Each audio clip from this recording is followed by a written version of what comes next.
मैं सलाह पंचायत का मुखिया हूं, विपिन कुमार राय। और वैशाली जिला में ही हमारा भाई घर आता है, हमारा पंचायत आता है। तो हम अपनी समस्या लेकर आए थे डीएम साहब के पास, जो डीएम साहब है यशपाल मीणा।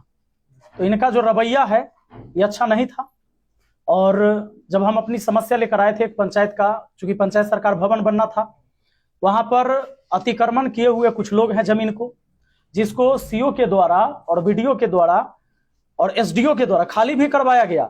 और खाली करवाने के बाद एक बड़े नेताजी का फोन आता है उनके पास, क्योंकि डीएम साहब खुद हमको बोले, अरे तुम्हारे नेता का फोन आता है। हालांकि उस नेताजी को मैंने मैसेज भी किया था, कई वीडियो में नाम भी लिया था मैंने। तो उसके बाद वो फिर से क्या कहते हैं कि ऑर्डर दे देते हैं कि भाई रहने दो। अब दोबारा लोग वहां पर जाके फिर गाड़ देते हैं तिरपाल। पंचायत सरकार भवन का निर्माण का जो कार्य था वो बाधित हो गया, रुक गया।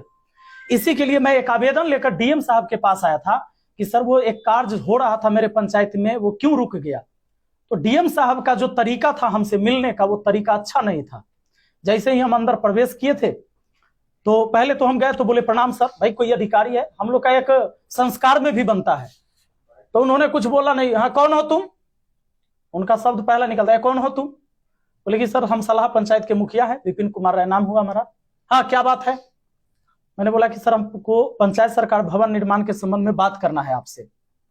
हाँ, क्या बात करना है? अरे तुम कैसा आदमी हो, ऐसा जमीन बताते हो जिसमें लोग विरोध कर देते हैं, वीडियो वायरल हो जाता है। हम कि सर सरकारी जमीन बताया जाएगा ना आपको, सरकारी जमीन में ही पंचायत सरकार भवन बनेगा। और जो एनओसी दिया गया सीओ के द्वारा, उसके बाद ही तो वर्क ऑर्डर पास हुआ। तुरंत वो कहते हैं इसको बाहर निकालो। ये बात बुरा लगा, क्योंकि एक जनप्रतिनिधि हूं मैं, जनता का आवाज हूं। अगर जनता ने मुझे वोट देकर चुना है, इसका मतलब वो अपनी आवाज बनाया है मुझे। फिर उन्होंने दोबारा मुझसे पूछा कि तुम मुखिया है कि तेरी मां मुखिया है? मैंने बोला सर मैं ही मुखिया हूं। तो फिर उसके बाद भी उन्होंने कई सारे शब्द कहे कि तुम नया नया अभी मुखिया बने हो। उन्होंने पूरे बात करते टाइम में 3 बार बोला कि अरे इसको बाहर निकालो। लेकिन मैं सैल्यूट करता हूं उन जवानों को जिन्होंने मुझे, किसी ने जबरदस्ती बाहर नहीं निकाला। और उसके बाद हम उनको बोले कि कम से कम मेरा आवेदन तो ले लीजिए सर, हम लिख के लाए हैं, पढ़ लीजिएगा। कहे कि नहीं लेंगे। क्योंकि काहे नहीं लीजिएगा? तो नहीं लेंगे।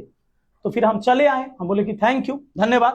हालांकि वही आवेदन आज दोबारा मैं लेकर आया था और मैंने लोगों से आह्वान किया था कि भाई आपकी भी अगर समस्या, ये मेरी समस्या थी, अगर वैशाली जिला के किसी भी व्यक्ति का समस्या है तो अपनी अपनी समस्या लेकर पहुंचिए डीएम कार्यालय आज 11 बजे।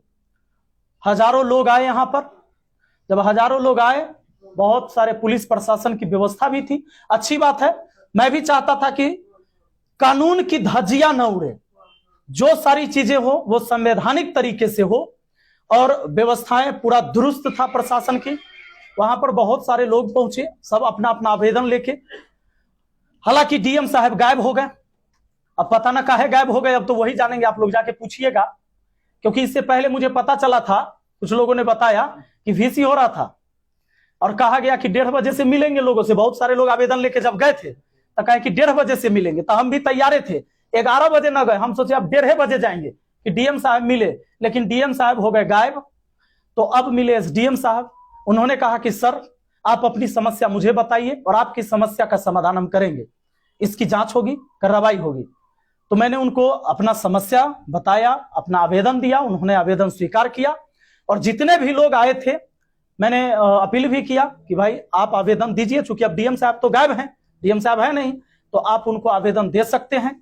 और मैं एसडीएम साहब से फिर जानना चाहूंगा कि कितने आवेदन आए और कितने आवेदन का निपटारा हुआ। हालांकि मैंने ये भी कहा है कि यह भी आश्वासन दिया जाए आवेदन लेने के बाद कि आपके इस आवेदन के समस्या का निपटारा कब तक होगा। चाहे कोई भी व्यक्ति, या तो वो राशन कार्ड बनवाता है, तो राशन कार्ड जब बनवाने जाएगा तो आप अप्लाई करिएगा, तो ब्लॉक की स्थिति यह है कि पहले रिजेक्ट हो जाएगा फॉर्म। आप फॉर्म भरते रहिएगा, ऑनलाइन करते रहिएगा, वो रिजेक्ट होते रहेगा। लेकिन जैसे ही किसी दलाल को पकड़िएगा, 5,000 रुपया दीजिएगा, फॉर्म एक्सेप्ट हो जाता है। तो इसकी जांच होनी चाहिए। पूरे वैशाली जिला में एक सलाह पंचायत है जहां 5 केजी के 5 केजी राशन प्रति व्यक्ति मिलता है, बाकी जिला में क्यों नहीं मिलता है, यह सवाल बनता है। और आप सबको पता है, मीडिया बंधु है, आप पता लगाइए, जब डीलर के यहां राशन बटाता है तो आप लोग को जाना चाहिए। इसके बाद यही सारे सवाल हम उठा रहे थे, लेकिन हमारे ऊपर नोटिस निकाल दिया गया। ये जो चीजें मैं बोल रहा हूं कि जातीय, आवासीय, राशन कार्ड, शौचालय, आवास, इनमें घूस लिया जाता है। पूरे जिला क्या पूरे बिहार की स्थिति है ये। लेकिन ये बात बोलने पर मेरे ऊपर एक नोटिस निकाल दिया गया है कि आप जो बोलते हो वो झूठी झूठी खबर है। तो भाई भले ही आप मेरे ऊपर फरमान जारी कर दीजिए, ये आपके हाथ में है, लेकिन देखने वाला ऊपर विधाता भी है, उससे तो कम से कम डरिए। इस संसार में सर्वे सर्वा ना आप है ना हम है, हर किसी को एक दिन जाना है। मैंने एक दिन प्रेस कॉन्फ्रेंस किया था शमशान घाट से, क्योंकि वो अंतिम सत्य है, लोग वहीं पर पहुंचते हैं अंतिम में।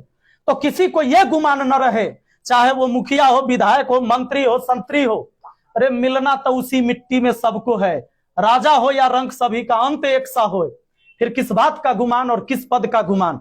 लेकिन अगर आप पढ़ लिख कर आए हैं तो आप अपने समाज की उन्नति के लिए आए हैं, इसलिए इस पर कार्य करना चाहिए।